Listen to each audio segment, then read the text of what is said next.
दोस्तों चलिए अब हमें ये छठवा वाले को हल करना है, प्रश्न क्रमांक 6 को। चलिए इसको लिखते हैं पहले।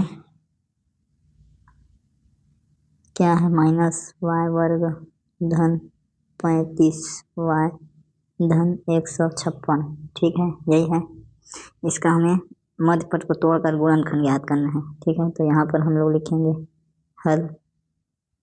हल लिखने के बाद हम लिखेंगे कि दिए गए बहुपद की तुलना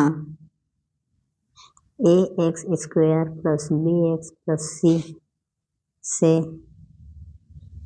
करने पर। ठीक है, यहाँ पर ये जो प्रश्न है y के टर्म में है, तो ये x को बदल देंगे हम। यहाँ ay स्क्वायर आ जाएगा, तो यहाँ पे by आ जाएगा। ठीक है, इससे तुलना करेंगे। तो चलिए फिर तुलना कीजिए। तो तुलना करते हैं।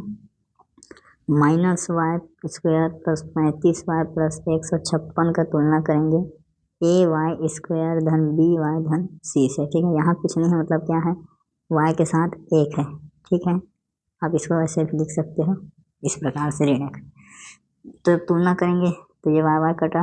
ठीक है, तो हमें क्या मिल गया? वैल्यू a का मिला ऋण 1, फिर b का मिला 35 और c का मिला 156। ठीक है,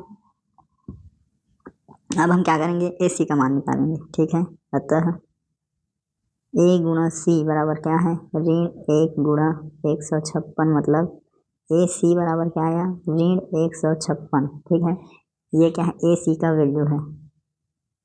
अब हम ऋण 156 के गुणनखंड देखेंगे। ठीक है, इसको दो गुणनखंड में ऐसे तोड़ेंगे। ठीक है, मान लो B1 और B2 इसके दो गुणनखंड है, तब जब ये दोनों का गुणा करेंगे तो AC का मान मिल जाना चाहिए, और इन्हीं दोनों को जब हम जोड़ेंगे तो हमें B के बराबर मिलना चाहिए, मतलब 35 मिलना चाहिए।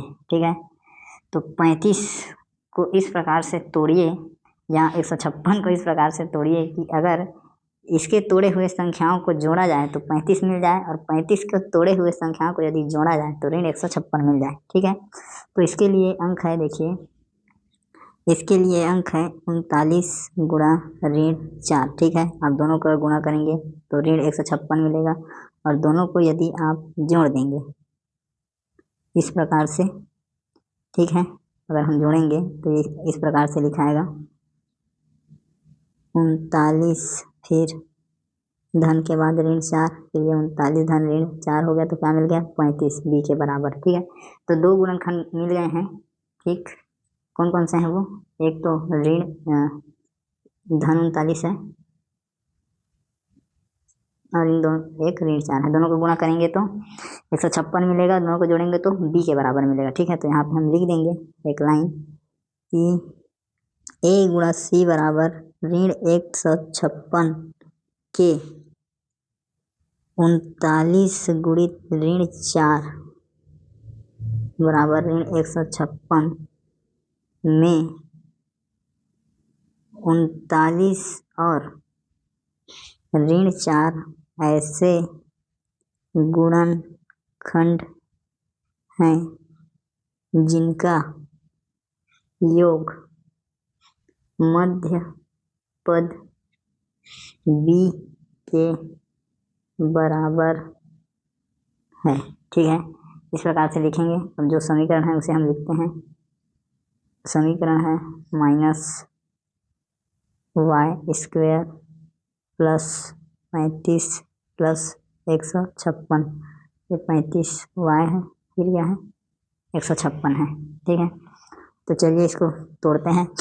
तो ये -y का वर्ग 35y को हम इस प्रकार से लिखेंगे 39 ऋण 4 35 को, फिर ये 156, दोनों का गुणा करेंगे तो इसको हम कोष्ठक हटाएंगे तो ये हो जाएगा धन 39y, फिर ये ऋण 4y, ये धन 156, फिर इसको आप कोष्ठक में ले लीजिए। इतना इतना को जो कॉमन निकलता है निकालते हैं, इसमें से y कॉमन आ रहा है। ठीक, तो ये हो जाएगा ऋण y को पूरा कॉमन निकाल देते हैं, ऋण y, तो ये y ऋण 39 हो जाएगा। ठीक है, और यहाँ पे हम कॉमन निकाल देते हैं ऋण 4 को, तो ये भी y ऋण 39 हो जाएगा। ठीक है, 39, 56 को आप ऐसे लिख सकते हैं 39 गुणी 4, तो जब 4 कॉमन निकला तो 39 बच गया। ठीक है, अब दोनों में क्या करते हैं, ऋण चिन्ह को घनिष्ठ ले लेते हैं। ठीक है, ऋण चिन्ह को कॉमन निकालेंगे तो अंदर में y, फिर y माइनस 39, फिर ये वाला हो जाएगा धन, फिर ये हो जाएगा y माइनस 39। ठीक है, ऋण चिन्ह को ले लिए। अब ऋण को बाहर में ही रहने दें, इसको इस प्रकार से लिखेंगे, यहाँ पे जो 4 है उसे हम भूल गए लिखना, यहाँ पे धन 4 हो जाएगा, फिर y माइनस 39। ठीक है, अब y माइनस 39 कॉमन है, उसे हम लिखेंगे, फिर ये क्या बचा y धन 4। ठीक है, फिर जो ऋण चिन्ह है उसे हम अंदर ले आएंगे, तो ये y, फिर y माइनस 39 और फिर ये y धन 4। ठीक है, तो दोस्तों इस प्रकार से आपका ये आंसर आया, गुणनखंड आया। ठीक है, तो बहुत ही आसान है, इस प्रकार से आप इसका हल करेंगे और इस प्रकार से आप अपने नोट्स बनाएंगे, कॉपी में लिखेंगे।